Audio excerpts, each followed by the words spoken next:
Okay, alright, so I'm going to read some stories from the Old Shoreham Road to Enlightenment, the book I released a few years ago. And we're going to start with a story called Fascism. Start it on a high. My friend introduces me round a collected group as I arrive. Mark's an author, she announces. I nod their way. She takes me to one side, grips my arm to the point that it really hurts. I hadn't even been offered a drink or relieved of my coat. Do not, whatever you do, mention the swinging book. Or even your surname, so they can Google you and then use it against me. My boss is here. Just let me introduce you and say you can say your funny piece and go.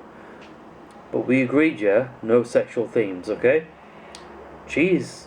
Yeah, okay, I say. Fuck. Okay, the floor is yours when you're ready. Hello, my name's Mark, and this is a story about when I was blindfolded and kidnapped by neo-Nazis and taken in a van to a secret right-wing barbecue in Essex. I'm sorry, mate, but I'm going to have to put this on you if we go any further, the man said. I'm in the back of a Seat Ibiza in Gants Hill with two strangers. I'm travelling to Essex to spend the day with some neo-Nazis. They have offered to talk to me about their principles, theories, and general outlook on life, and shoot some Nazi-era weapons. There was just one snag, though. They would only pick me up at the specific train station, which they changed at the last minute, and take me blindfolded to their house. Nazis. Always untrustworthy bastards. But on the plus side, they're cooking me Sunday lunch. An hour later, and I'm trundling through the Essex countryside. Sorry about the zip ties and hood, Mark. That's okay, I say. Not the first Saturday night I've been in this position. What do you mean, he says. Not important. I would say that I have no idea where I am, but I do, because we stopped off at a petrol station and they asked me if I wanted something.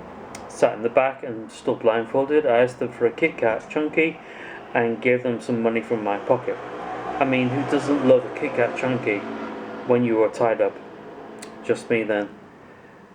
Get me a receipt so I can get it back on expenses, I shout. The neo-Nazi nods and I sit back in the seat. He returns and hands me the chocolate bar, my change and my receipt. We're close, right? Yeah, just round the corner.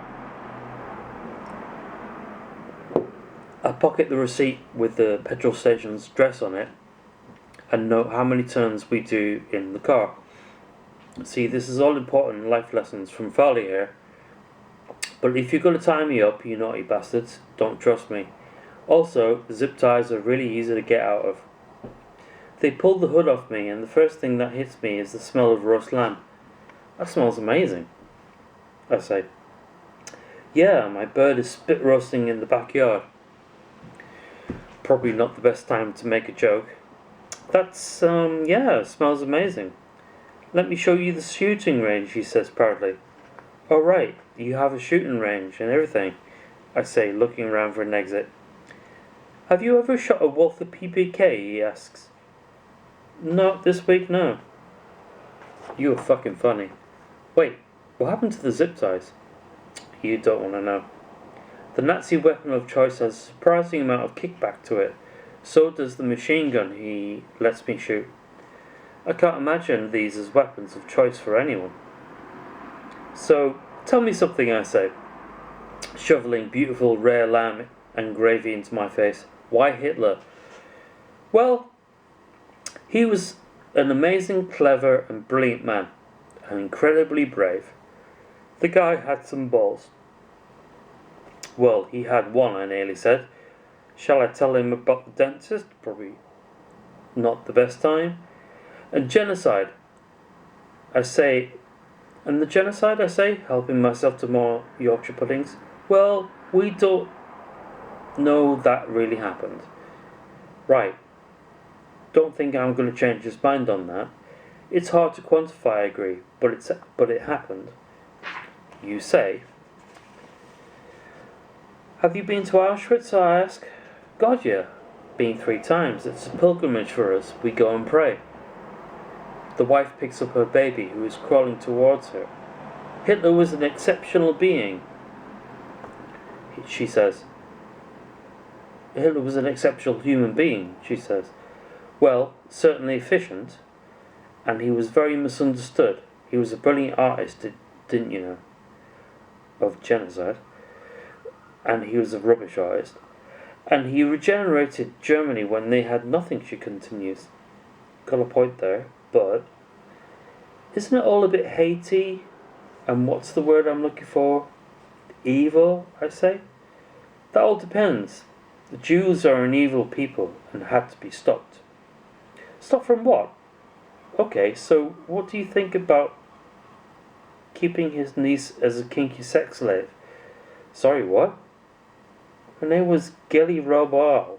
He kept her locked up in an apartment in Munich just before he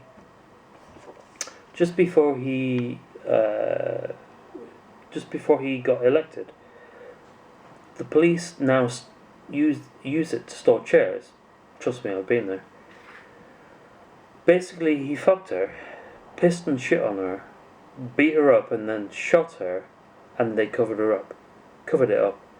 But Rom found out about it, and that's why he had him arrested on the night of the long knives, because he found that shit out. They both look aghast at me. I'm really mad. Oops. Can I still get a lift back to the station? Cut back to the reading. And all of the awful bigots went to bed and fell asleep, and then they woke up and hated each other still, and nobody lived happily ever after the end. I look up and my friend is looking at me in horror, and everyone else is walking away to get another glass of Prosecco. Shit.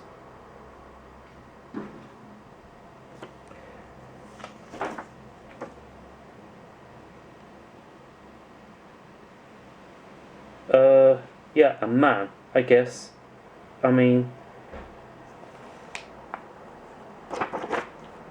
Wait, that's not... Okay, the next story is... The latest, it's called #woke. The latest in Mark trying to reclaim his love life series brings me begrudgingly to Brighton's most hipster of cafes. I'm greeted by a girl behind the counter with a massive ring in her septum and contacts in her eyes that make her look like a lizard. I resist upon asking why. I'm early, so after spending the most I've ever done on a singular tea bag, I find a seat out in the back room and dig into my book, which is where I've been my most happiest. The girl I'm meeting eventually shows up half an hour late with no apology. She's wearing a floral caftan, Birkenstock sandals with orange socks and a pink sombrero. Having thought I had dressed adequately for the occasion, my date appears to have thought it was her first day at clown school. Or perhaps she did a blindfold charity supermarket sweep round a TK Maxx before she came. One can't be sure. She's undoubtedly pretty, but she has those thick, fake caterpillar eyebrows that people into beauty and are totally on trend insist upon, but look ridiculous. This was an addition not made evident on her online dating profile, incidentally. As she takes her coat off, I ask her if she wants coffee. She used the words "ja" instead of "yes." I mean, really. Mocha with oat milk, she says, not saying please. Goat's milk? No. Oat milk. From oats. Right. Milk from oats. This isn't a good start. The barista with the bull ring, that thinks she's an iguana, knows what I'm ordering anyway. So it seems less than churlish to do nothing but lay my trust in her expertise.